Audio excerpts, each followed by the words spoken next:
Welcome everyone. Today, I'm excited to introduce you to our 100-liter brewing equipment.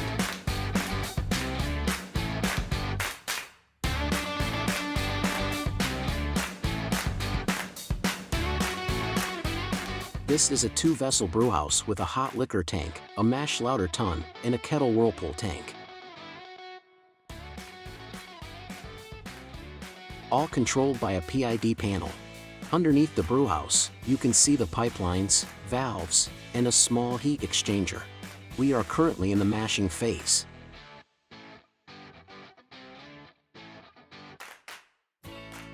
You can see the grist in the tank, which includes 15 kilograms of barley malt and 7 kilograms of wheat for a white beer recipe experiment. The mashing temperature is 66 Celsius degrees, and it will last about 1.5 hours.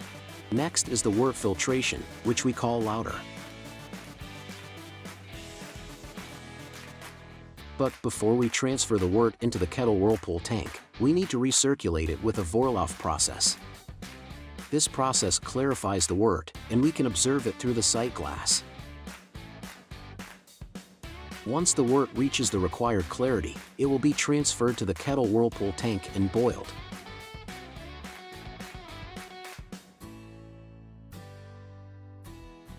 The lautering process lasts over an hour,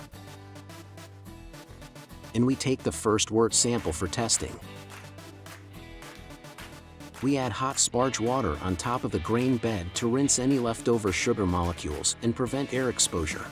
Before boiling, make sure that the liquid in the kettle is more than 100 liters, with consideration for evaporation. After the lautering process, we can remove the spent grain. For the small brewing equipment, we do this manually.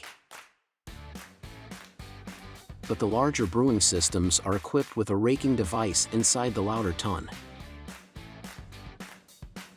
Finally, any remaining grain is removed by CIP cleaning.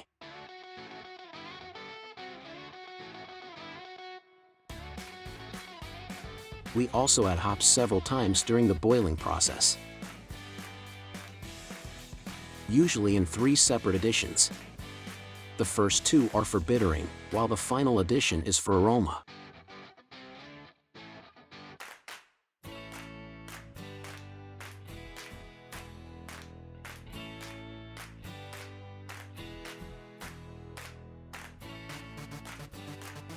After boiling, the wort is pumped back into the tank for whirlpooling, which separates the hot trub from the wort.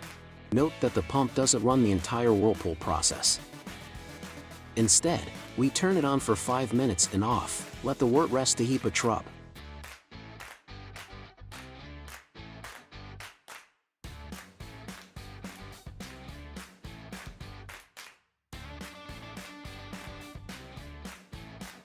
When we do run the pump, we use either the maximal or a large rotation speed on the VFD.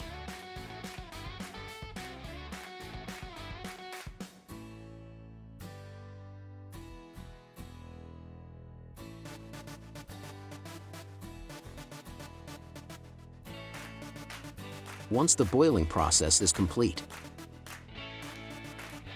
the wort is cooled with a single-stage heat exchanger, exchanging heat with cold water.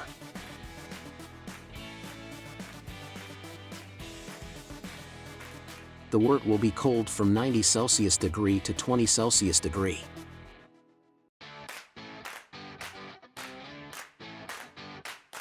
We make an O2 aeration to the cold wort to promote yeast propagation.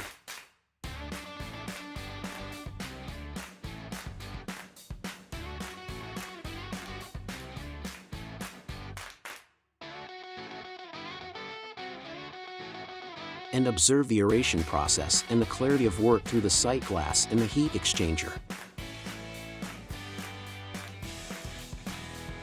The final step is to transfer the wort to the fermenter for further processing.